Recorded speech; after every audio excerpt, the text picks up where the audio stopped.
Foster care info. This is one of the most important, I believe, to capture, because you have got the opportunity with that child in your home. When you bring a child into your home, everything in your home stays the same, right? Okay, let's change it. Nothing stays the same, right? Everything changes. So it's really hard to document a lot of stuff in the beginning, and I know it is. So just make little notes on pieces of paper that will jog your memory. The first day we did this. The second day we enrolled in school. The third day we did this. Record all that information. There's pages out there, and I didn't want to bring a whole bunch of books for you guys to look through. I wanted to talk through ideas because if you're looking through everything, we're not contributing as a whole together. And that's what I'm going to do afterwards. I know that a couple people have brought life books after the class is over. We'll definitely set those out, and I think we want to share those. When it's the first foster placement, you got it made. What if you're the fourth foster placement? Or the fifth? How much of that number 2, number 3, and number 4 placements do you think those kids remember? What do they remember most? They moved me, they moved me, they moved me. Okay, not the big, yeah, it's the stuff at the dinner table, la la la, I'm not sure I want to know type stuff that you remember. Write it down, just, jot it down, create a pass for them, talk to the worker. If there is no life book, which there should be, we all know that's not the case all the time, create it for them.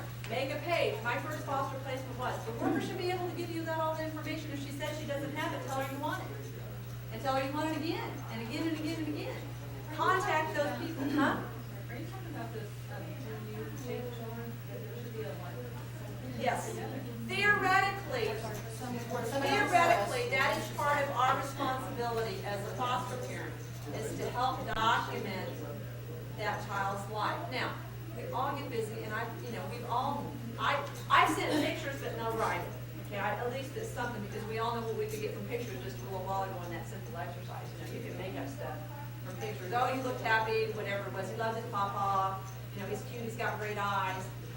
Send something. But technically, we're supposed to have a book. The simpler it is, the simpler you make it, the more likely you are to complete it. But Get a book, make your own. that's what I'm saying. The best thing to do is, I've given you some ideas and some hints.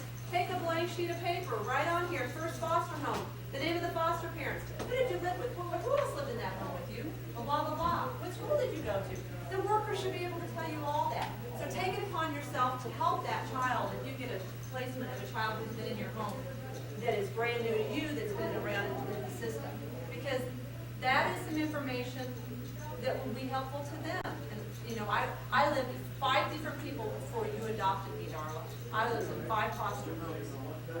Okay? Now, is it all the good stuff that we want to hear sometimes from all the foster homes? No, we all heard the news last night. Who knew about that before last night? Who doesn't know what you're talking about? Okay. We were talking about TV, we have foster children. No, I'm surprised you guys didn't hear. There was a social worker who was a social worker in Kansas, lived in Blue Springs, had a 2-month-old little boy at Children's Mercy, and they couldn't figure out why the monitors were going haywire, so they attached a camera in there and they caught her trying to smother her. The social worker? They caught on tape. She fled to Arizona. Was in the process, had been hired by the Division of Children's Service in Arizona and was in their training. And they apprehended her yesterday and we're going to extradite her back to Missouri. I heard about it because the child that was in there, they had called for placements, and I heard about the story in April. But what is really sad is, how often do you hear the good stuff? So, this is outside of life, but take the opportunity when you're talking with your friends and stuff. Every time they tell you a bad foster story, you tell them a good one. Okay? Yeah, I know that really sucks, doesn't it? That foster, she shouldn't have done that. She was a bad person. But let me tell you what I know about a good one. Okay, that's just my personal off the field. Okay, foster care info. Record that information. Go to the school, take a picture with your class. Anything that you would do that you want information you want to remember. I did find out that if you go to their past schools, they will keep their school records and photos for 2 years. Okay, that's good information. And so you can go back to schools 2 years back and still get their school pictures. Our 14-year-old can go. Oh, and talk about a challenge. Oh, 14 and nothing. Can you imagine 14 and having But you know something, right, but you know something, you have to have special paperwork. You just can't walk into school and say, I want a copy of Jake Boone's 3rd grade picture. They're gonna go, and yeah, why? I'd buy them. Yeah, and yeah, I'm sure you had to tell them what the situation, show them your papers, blah, blah, blah, blah. And that's the kind of stuff. And unfortunately, in today's world, that's what we have to do, but it keeps our children safe.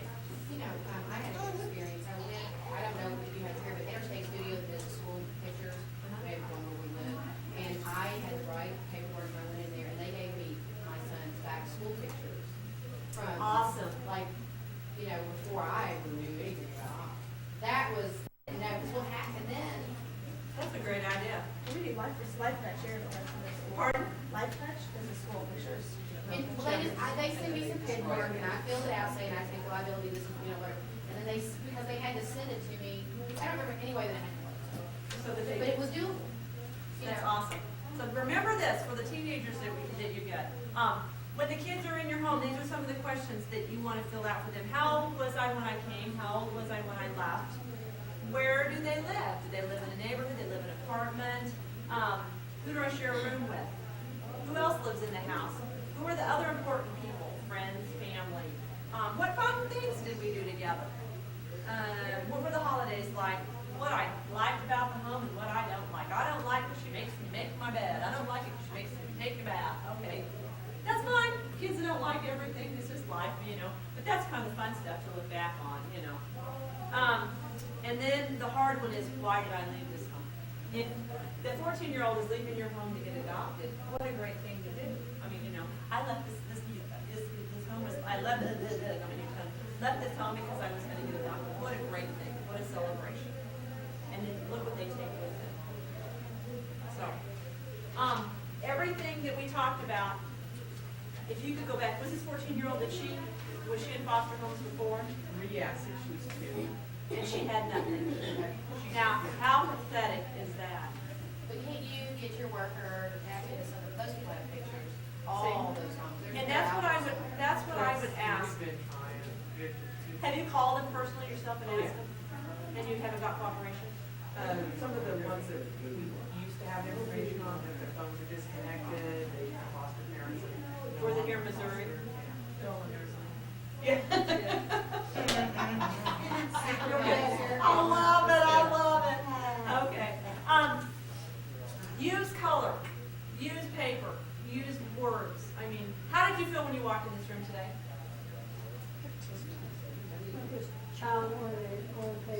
Yeah, I had a great ball sit in bed last night doing all this too, you know, watching the news about this foster mom I want to go find and kill.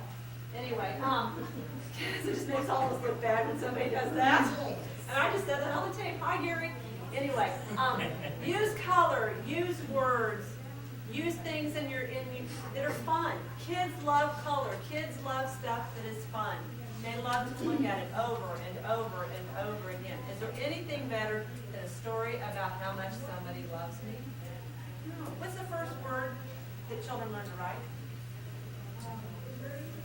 Their name. What's the second word that children learn to write? Mom. Third?